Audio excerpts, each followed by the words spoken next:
Isso aconteceu há alguns meses.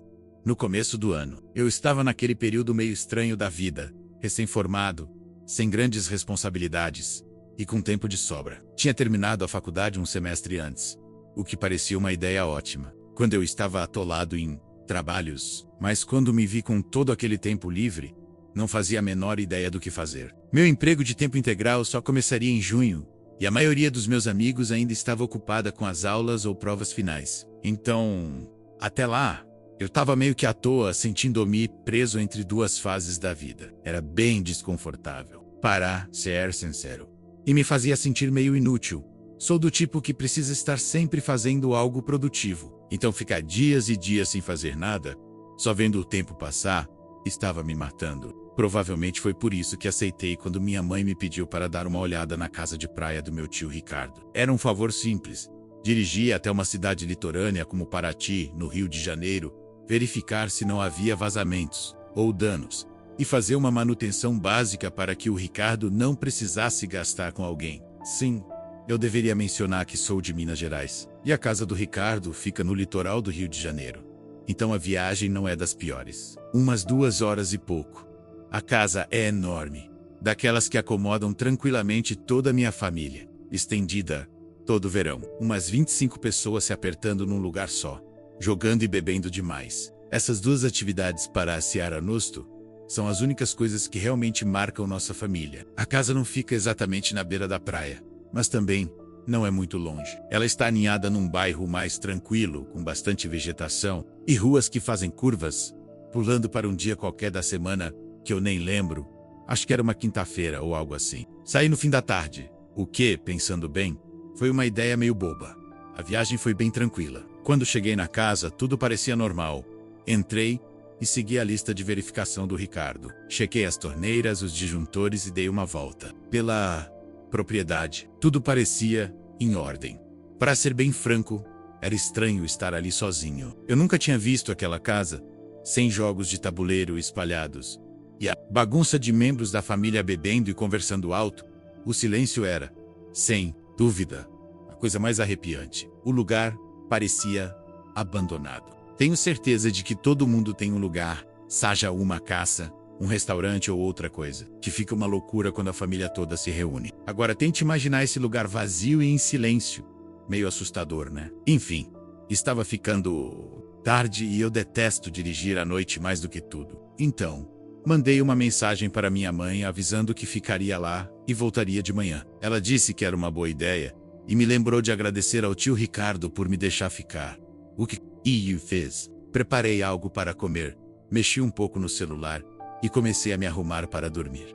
Geralmente, nos encontros de família, eu ficava espremido em um dos quartos menores, no 3º andar, enquanto outros parentes pegavam os quartos maiores. E-mails. Não estou reclamando do sistema, só estou contando como as coisas costumavam ser. Mas, como eu estava com a casa só para mim naquela noite, resolvi aproveitar. O quarto principal, no 2º andar, tem um banheiro privativo, um closet gigante e uma cama super confortável. A decisão não foi difícil. Eu sabia que era ali que eu ia dormir. Deitei por volta da meia-noite e peguei no sono rapidinho. Não lembro que horas eram quando acordei, só que algo me assustou. Eu ainda estava meio grogue, mas tinha certeza de que um barulho tinha vindo do closet, como se algo tivesse caído lá dentro. Sem fazer barulho, virei a cabeça para olhar para o closet. Até esse pequeno movimento fez meu coração disparar. Minha mente estava acordada, mas meu corpo se recusava a se mover. Era como uma paralisia do sono, mas sem a paralisia. Eu conseguia me mover. É sonáquaria. Não queria descobrir se tinha algo naquele closet. Fechei os olhos com força e disse a mim mesmo para voltar a dormir. E quase consegui. Mas no segundo em que comecei a pegar no sono de novo, ouvi um baque abafado vindo de dentro do closet. Apertei os olhos só um pouquinho e tentei me convencer de que tinha imaginado. Mas eu sabia que não. Como saída por uma força invisível, fiquei ali em completa paralisia, sem controle nenhum sobre meu corpo. Não como antes. Dessa vez era de verdade. Eu não conseguia me mover, mesmo que quisesse. Até aquele momento, eu não entendia de verdade o que significava ficar paralisado. Ouvi com pavor a porta do Closet Ranger lentamente, com os olhos mal abertos. Vi uma figura escura entrar no quarto. Ela ficou ali parada ao lado da cama, me observando, sem se mover. Talvez uns 20 segundos se passaram, cada segundo parecendo uma eternidade. Então, em silêncio, ela se virou e saiu do quarto. Fiquei completamente imóvel, mal respirando. Os passos se moveram pelo chão, mas em vez de descerem como eu esperava, eles subiram para o terceiro andar. Meu estômago revirou. A única escada levava para cima. Não havia saída de lá. Minha mente gritava para eu fazer alguma coisa. Mas eu estava com muito medo. Eu não conseguiria dominar um homem adulto. Não fazia ideia se ele estava armado. A única coisa que eu podia fazer era esperar. Depois de alguns momentos angustiantes na minha própria cabeça, criei coragem para sair da paralisia. Quietamente peguei meu celular e disquei 190. Assim que a atendente atendeu, sussurrei o mais baixo que pude, dizendo que tinha alguém na casa. Sai da cama aí, tão silenciosamente quanto. Girei a tranca da porta do quarto. Então, esperei. Os minutos se arrastaram dolorosamente, até que luzes vermelhas e azuis piscaram nas janelas. Fiquei até meio chocado com a rapidez com que a polícia chegou. Corri escada abaixo. Abri a porta da frente e quase desabei de alívio quando vi os policiais. Eles não hesitaram. Invadiram a casa, movendo-se rapidamente. Eu esperei. Do lado de fora, não demorou muito.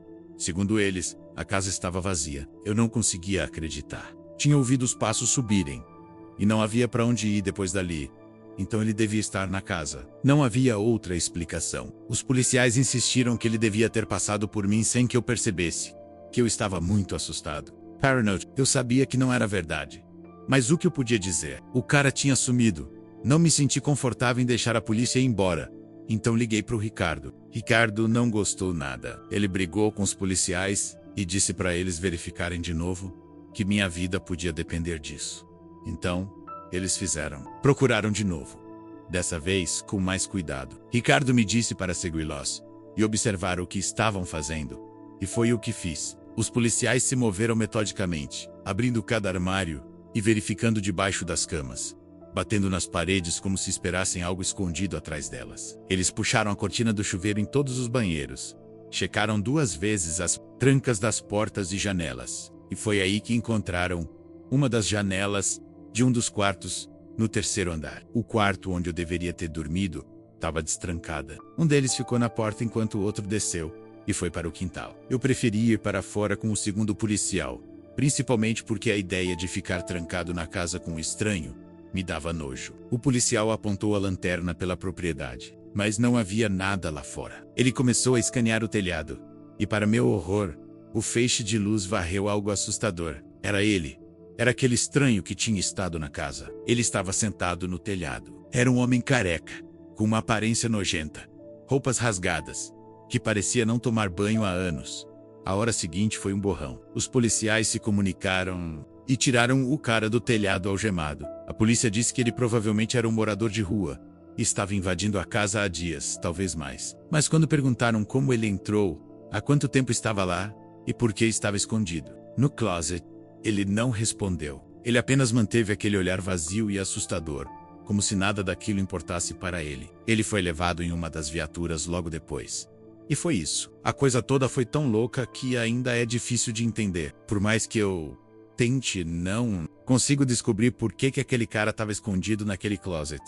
De todos os lugares. Talvez ele tenha me ouvido entrar na casa e se escondeu no primeiro lugar que pensou. Ainda não sei como ele entrou na casa. Ricardo também não. É impossível chegar ao telhado do chão. Então sinto que essa explicação é bem ilógica. O resto da minha família estendida tem insistido para que Ricardo reforce a segurança da casa, mas ele se recusou todas as vezes, por razões que não consigo explicar. A ideia de que se eu tivesse dormido no meu quarto designado naquela noite, as coisas poderiam ter terminado de forma muito diferente me assombra. Meu amigo Marcelo tem uma casa de praia em Florianópolis, Santa Catarina. Dizer que é uma propriedade bonita seria pouco, ou pelo menos, para alguém que nunca teve muito, é o que parece para mim. Obviamente não conheço muito bem a história. Afinal, não é a casa da minha família. Mas, pelo que sei, essa casa está na família deles há gerações. Misidiur.com. Brus-avós do Marcelo estavam tentando usá-la como residência permanente há muito tempo. Mas infelizmente eles faleceram recentemente, sem ninguém morando lá. a casa fica a maior parte do tempo parada, já que a maioria da família estendida do Marcelo mora no Nordeste, e os pais dele estão muito ocupados para aproveitá-la. O lado bom de uma situação triste, porém, é que Marcelo tem acesso livre a ela sempre que quiser. Tenho quase certeza de que a intenção do pai do Marcelo era alugar a casa para tentar fazer um dinheiro extra, mas até onde sei, as coisas não estão andando muito bem. Não é exatamente uma tarefa fácil encontrar alguém disposto a alugar uma casa de praia fora da temporada. Então não dá pra culpar o cara. Era meados de julho, quando Marcelo me chamou e perguntou se eu queria ir pra lá no fim de semana. Ele nem precisou insistir muito. Eu não tinha nada pra fazer. E a ideia de relaxar em uma casa de praia, especialmente uma tão boa, foi um sim fácil. O plano dele era simples. A gente ia curtir, talvez ir à praia durante o dia, depois ir para o calçadão à noite e aproveitar o litoral. Não era um fim de semana de festa louca nem nada disso. Apenas uma fuga tranquila da rotina. E honestamente, eu estava ansioso por isso. Marcelo e eu moramos bem perto um do outro. Então ele ia me buscar e me levar de carro. Naquela sexta-feira, arrumei uma mala, joguei no porta-malas dele e nós dois pegamos a estrada. A primeira noite foi tranquila. Chegamos por volta das 6, deixamos nossas coisas nos quartos do andar de cima e nos acomodamos. A casa tem aquele cheiro aconchegante, um pouco de mofo de casa de praia, uma mistura de ar salgado e madeira antiga. Não de um jeito ruim, mas como história. Dava para perceber que tinha visto décadas de verões em família. Depois de cama, um lanche rápido em uma lanchonete ali perto. Decidimos caminhar um pouco na praia só para aproveitar o entardecer. Marcelo trouxe umas varas de pesca. Então, resolvemos tentar a sorte por um tempo. Não era bem sobre pescar algo, mas mais sobre estar ali. Em um certo momento, encontramos duas garotas da nossa idade. Elas estavam andando descalças pela beira da água. E Marcelo, sendo Marcelo, puxou conversa na hora. Elas eram dali, ou, pelo menos similocos, e virou uma daquelas interações leves, meio paqueradoras, que acontecem naturalmente quando você é jovem e está na praia à noite. Pegamos os números delas, e elas continuaram a caminhada, enquanto nós continuávamos. Pesca. Ainda havia bastante gente por perto, já que era alta temporada, mas Marcelo conhecia todos os cantinhos mais tranquilos. Acesso particular à praia, caminhos escondidos entre as dunas, pequenos pontos entre as casas onde as luzes não chegavam. Acabamos encontrando um trecho só para nós, onde o único som era o da água e do vento. Era o tipo de noite que fazia você esquecer da vida real por um tempo. Na manhã seguinte, acordamos por volta das 9 e decidimos correr pelo calçadão. Já estava quente, mas havia uma brisa vindo do mar que tornava suportável. Não estávamos fazendo nada de louco, apenas alguns quilômetros para movimentar o corpo. Marcelo é bem ativo e eu tenho tentado manter a forma. Então foi bom me exercitar depois de uma noite de preguiça. O resto do dia passou meio que sem a gente perceber.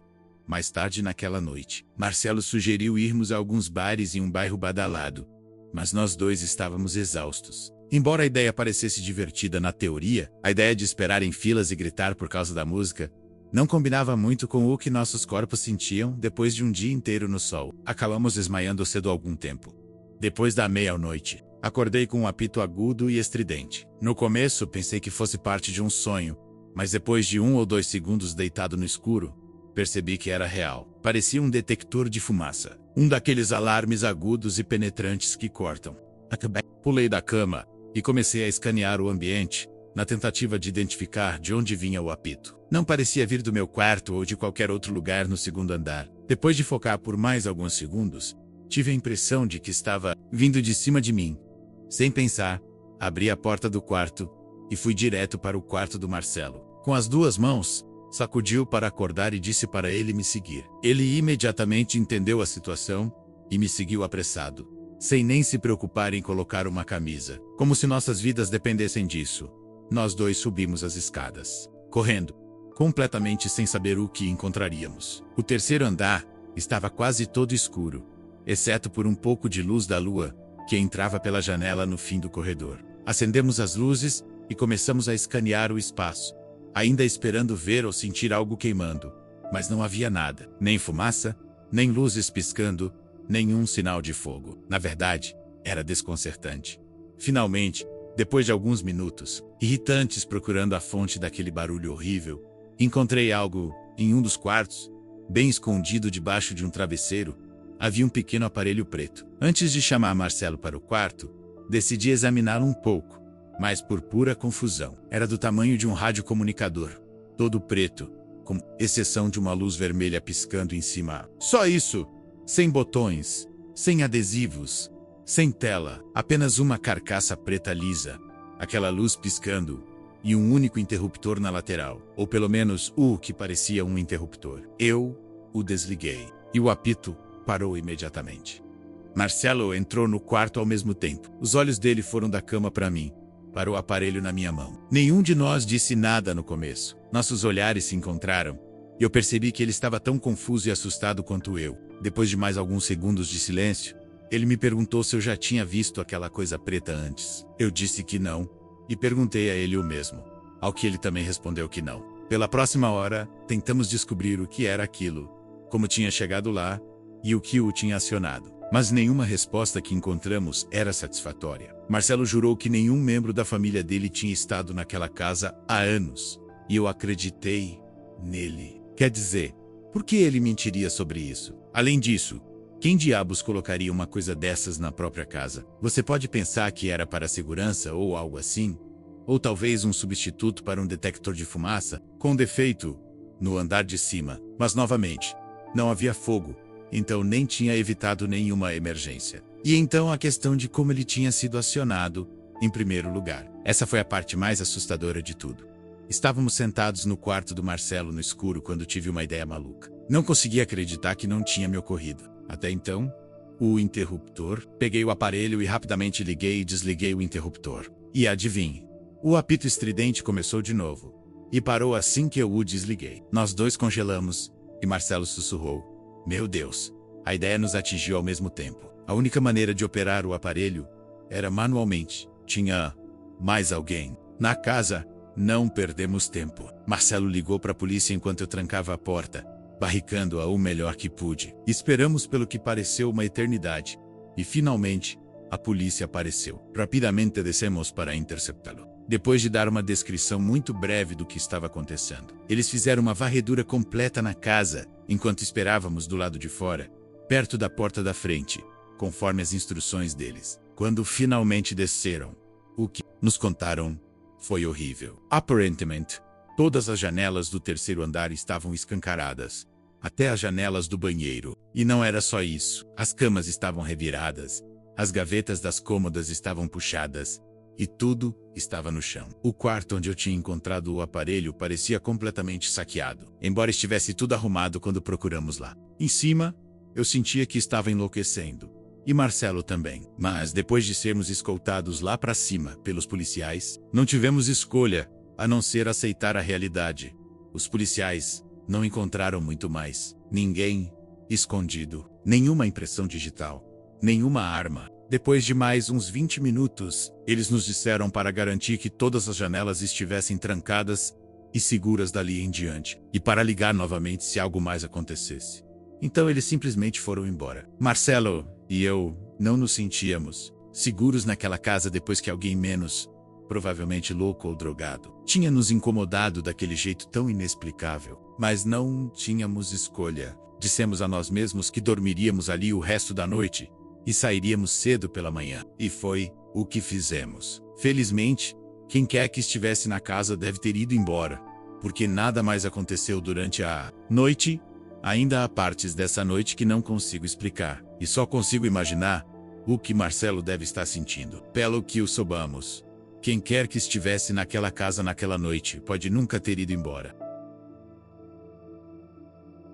Isso aconteceu há um bom tempo, quando eu tinha 22 anos. Já se passaram anos o suficiente para que eu me sinta segura para falar sobre isso. Eu tinha acabado de sair da faculdade com um emprego bom e poucas despesas, já que estava morando na casa da minha infância com meus pais.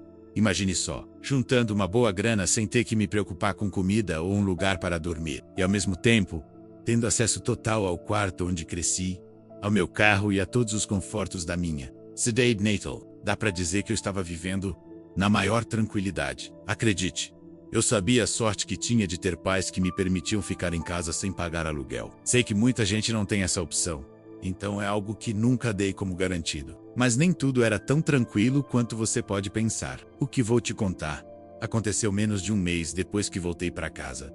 Nunca fui o que as pessoas da minha idade gostam de chamar de baladeira. Não bebo quantidades excessivas de álcool. Não passo cada minuto do meu tempo livre em boates. E definitivamente, não permito que homens ditem minha vida de forma alguma.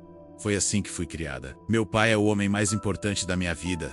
E a cultura de ficar me dá nojo. Por causa de tudo isso, minha vida é bem rotineira. Acordo, tomo meu café, vou pro trabalho, vou pra academia, leio um pouco do meu livro em casa, mexo no celular e vou dormir. Os fins de semana são para fazer trilhas, pequenas viagens de carro, jogar jogos de tabuleiro e o que mais eu decidir que quero fazer. Mas em um fim de semana qualquer, minha amiga mais próxima da faculdade, a Lívia, me convidou, junto com nossas outras duas amigas, a Sabrina e a Tainá, para passar uns dias na casa de praia da família dela. Eu nunca tinha ido, mas pelo jeito que a Lívia falava, o lugar parecia um sonho. Tranquilo, escondido do caos turístico, com sua própria praia particular e a poucos passos da água. Para ser direta, a família da Lívia é bem de vida. Que os pais dela eram neurocirurgiões. Então eu tinha a sensação de que a casa de praia dela seria incrível. E não me decepcionei nem um pouco. Quando a vi pela primeira vez, fiquei de queixo caído. Olha, não sou arquiteta, mas sei reconhecer uma casa de estilo moderno quando vejo uma. E a da Lívia devia ser ultramoderna, porque parecia mais um esconderijo militar secreto do que uma caça particular. Adoraria mostrar fotos para vocês. Acreditem, tenho muitas, mas por respeito à família da Lívia, acho que seria de muito mau gosto. Mesmo que o que vou contar não tivesse acontecido. Nós quatro descarregamos nossas coisas e decidimos onde iríamos dormir. A Lívia, obviamente, tinha quartos individuais, suficientes para todas nós. Mas qual seria a graça disso? Em vez disso, nós quatro ficamos no mesmo quarto. Um dos quartos das crianças que tinha 2 beliches e um banheiro anexo. Ficamos lá 3 noites. O que, na minha opinião, é o tempo perfeito para passar com qualquer pessoa que não seja da sua família. Eu costumo ser relativamente irritadiça. Então qualquer pessoa que não seja limpa ou educada tende a me irritar. Não que alguma das minhas amigas seja assim, mas vocês sabem como é. Eu sei que já contei sobre meu estilo de vida relativamente chato, mas se havia um momento para beber, era aquele fim de semana com minhas amigas. Então, eu definitivamente planejava me soltar um pouco mais do que o normal. Queríamos manter a primeira noite bem tranquila. Então caminhamos até a praia particular conectada à casa e sentamos na areia, observando as estrelas. Nós quatro estávamos bebendo uns drinks e ouvindo música no som da Sabrina quando notamos algo à distância. Era uma luz fraca e piscante vindo de algum lugar mais adiante na praia. Nós quatro ficamos um pouco mais quietas e observamos a luz piscar. A cena era meio hipnotizante, por mais estranha que fosse. Depois de um tempo, ficou claro que a luz estava balançando para frente e para trás, como uma lanterna de mão que alguém estava usando para caminhar. E logo depois, percebemos que era exatamente isso. Pareciam 3 ou 4 pessoas caminhando casualmente em nossa direção. Não correndo, nem tropeçando, nem se movendo de forma estranha, mas passeando em um ritmo tranquilo. Conforme se aproximavam, começamos a ouvir risadas, o que nos fez relaxar um pouco. Considerando o quão tarde era, provavelmente era apenas um grupo de adolescentes, ou até mesmo pessoas da nossa idade.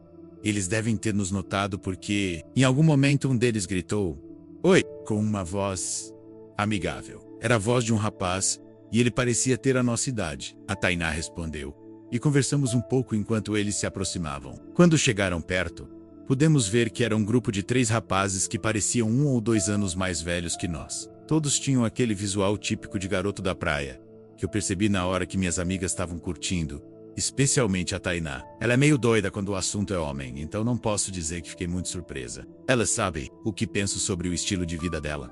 Então não é como se eu estivesse dizendo algo absurdo. Para ser justa, ela é linda de morrer. E nunca vi um cara que não gostasse dela.